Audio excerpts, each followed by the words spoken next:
ರಾಜ್ಯದಲ್ಲಿ ಸುಮಾರು 40ರಿಂದ 50 ಲಕ್ಷ ಮರಾಠಿಗರು ಇದ್ದಾರೆ. ಹಲವು ವರ್ಷಗಳಿಂದ ಇಲ್ಲಿಯ ಮರಾಠಿಗರು ಮೀಸಲಾತಿಗಾಗಿ ಹೋರಾಟ ನಡೆಸ್ತಾ ಇದ್ದಾರೆ. ಆದರೆ ಮರಾಠಿಗರ ಒಗ್ಗಟ್ಟಿನ ಲಾಭ ರಾಜಕೀಯ ಪಕ್ಷಗಳು ಬಳಸಿಕೊಳ್ತಿವೆ ಹೊರತು ಮರಾಠಿಗರ ಮೀಸಲಾತಿ ಸೇರಿ ವಿವಿಧ ಬೇಡಿಕೆ ಈಡೇರುತ್ತಿಲ್ಲ ಎಂದು ಮರಾಠ ಸಮಾಜದ ಕ್ರಾಂತಿ ಸೂರ್ಯ ಮನೋಜ್ ದಾದಾ ಜರಾಂಗೆ ಪಾಟೀಲ್ ಆತಂಕ ವ್ಯಕ್ತಪಡಿಸಿದರು. ಭಾಲ್ಕಿ ಪಟ್ಟಣದ ಹೊರವಲಯದ ಹುಮನಾಬಾದ್ ರಸ್ತೆಯ ಪ್ರಯಾ ಫಂಕ್ಷನ್ ಹಾಲ್ ಸಮೀಪದ ಬಯಲು ಪ್ರದೇಶದಲ್ಲಿ ಸಕಲ ಮರಾಠ ಸಮಾಜದ ವತಿಯಿಂದ ಇವತ್ತು ಬುಧವಾರ ಸಂಜೆ 7 ಗಂಟೆಗೆ ಏರ್ಪಡಿಸಿದ ಮರಾಠ ಸಮಾಜದ ಜಾಗೃತಿ ಸಮಾವೇಶದಲ್ಲಿ ಭಾಗವಹಿಸಿ ಅವರು ಮಾತನಾಡಿದರು. ಅನ್ಯಾಯ ವಿರುದ್ಧ ಹೋರಾಟ ನಡೆಸಲು ನಾನು ಸದಾ ಸಿದ್ಧನಿದ್ದೇನೆ. ರಾಜ್ಯದ ಎಲ್ಲ ಮರಾಠಿಗರು ಒಂದಾದರೆ ನಿಮ್ಮೆಲ್ಲರ ನ್ಯಾಯಯುತ ಹೋರಾಟಕ್ಕೆ ಧ್ವನಿಯಾಗುತ್ತೇನೆ. ಎಲ್ಲ ಮರಾಠಿಗರು ಸೇರಿ ರಾಜ್ಯದಲ್ಲಿ ಬೃಹತ್ ಸಮಾವೇಶ ಏರ್ಪಡಿಸಿ ನಮ್ಮ ಧ್ವನಿಯನ್ನು ಆಳುವ ಸರ್ಕಾರಕ್ಕೆ ಮುಟ್ಟಿಸೋಣ ಎಂದು ತಿಳಿಸಿದರು. ಜಿಲ್ಲಾ ಪಂಚಾಯತ್ ಮಾಜಿ ಅಧ್ಯಕ್ಷ ಪದ್ಮಾಕರ್ ಪಾಟೀಲ್ ಮಾತನಾಡಿ, ಬೀದರ್ನಲ್ಲಿ ಏಪ್ರಿಲ್ 12ರಂದು ನಡೆಯುವ ಸಭೆಯಲ್ಲಿ ಮರಾಠ ಸಮಾಜದ ಜನರನ್ನು ಸೇರಿಸಿ ಮುಂದಿನ ರಾಜಕೀಯ ನಿರ್ಧಾರ ಕೈಗೊಳ್ಳಲಾಗುತ್ತದೆ. ಮರಾಠ ಸಮಾಜ ಶಿಕ್ಷಣ, ಕೃಷಿ, ಸಾಮಾಜಿಕ, ರಾಜಕೀಯ ಕ್ಷೇತ್ರದಲ್ಲಿ ತೀರಾ ಹಿಂದುಳಿದಿದೆ. ನಮ್ಮ ಸಮುದಾಯವನ್ನು ಎಲ್ಲರೂ ರಾಜಕೀಯವಾಗಿ ಬಳಸಿಕೊಳ್ತಿದ್ದಾರೆ. ಆದರೆ ಮೀಸಲಾತಿ ಸೇರಿ ನ್ಯಾಯಯುತ ವಿವಿಧ ಬೇಡಿಕೆ ಈಡೇರಿಸುತ್ತಿಲ್ಲ. ಹೀಗಾಗಿ ಮರಾಠ ಸಮುದಾಯದ ಎಲ್ಲ ಜನರು ಒಂದಾಗಿ ಶಕ್ತಿ ಪ್ರದರ್ಶಿಸಬೇಕೆಂದು ತಿಳಿಸಿದರು.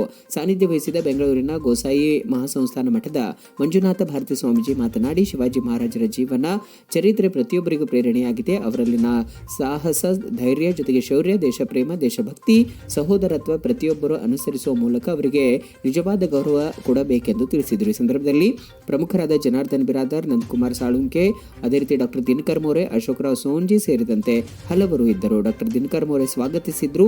ತುಕಾರಾಮ್ ಮೋರೆ ಪಟೇಲ್ ನಿರೂಪಿಸಿದ್ರು.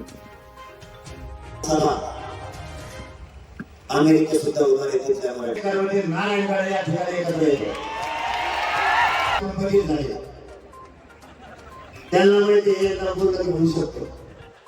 मी जर एकदा म्हणलो मुंबई घुसलं तर देशात कोणीच घुसला नाही, आपण पठ्ठ्या घुसलो मराठा सगळे लोक. त्याने अर्ध्यातच आढळलं आणि मराठा ओबीसी आरक्षणात यावं म्हणून अध्यादेश काढला.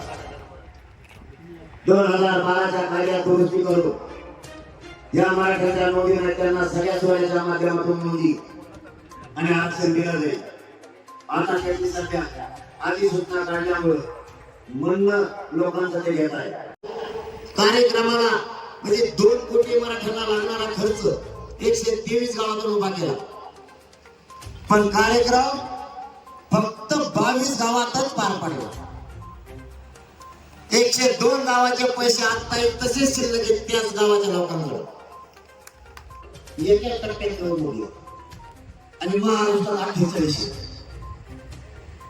तरी 5 टप्प्यात घेतले. कारण 5ही टप्प्यात त्यांना मोदी साहेबाला आणायचं. बघा मराठीचे हस्ती कुणी आला, राहुल गांधी होती नाहीतर मोदी साहेब होती, कोणाला येऊ. या बारीना महाराष्ट्रात जो मराठ्यांच्या आरक्षणाच्या बाजूला राहील तेव्हा निवडून येणार सगळे पडणार. फक्त कोणत्या पक्षाचा असो आरक्षणाच्या मराठ्यांच्या बाजूला राहिला ना तोच येणार आहे, बाकी नाही. तुमच्यासाठी आमच्याकडून एक महत्वाचा संदेश, एक जरी कोण टाकायचं तरी त्यांना ती नोकरी मिळत नाही. आम्ही आंदोलन करून सरकारला अधिसंख्या बदल निर्माण करून ते पोरं घ्यायला लावले, पण शेवटी मराठ्यांना लढा होत लागला. महाराष्ट्रात मराठी अमेरिका सुद्धा उभार येते त्या मराठ्याला ते जायला लांब आहे. मलाही मनात भीती वाटतं. वरून खाली परत लागत काय पायाला इतक्या लांब गाडी द्यायची म्हणजे ते म्हणजे 2 दिवस लागत जात बी नाही. पण मी जाणार आहे आणि त्यांच्यात मला मारायची हिंमत नाही. तुमचे आता बोलणं म्हणले माझ्यावर यासाठी नाही. अहो असे यासाठी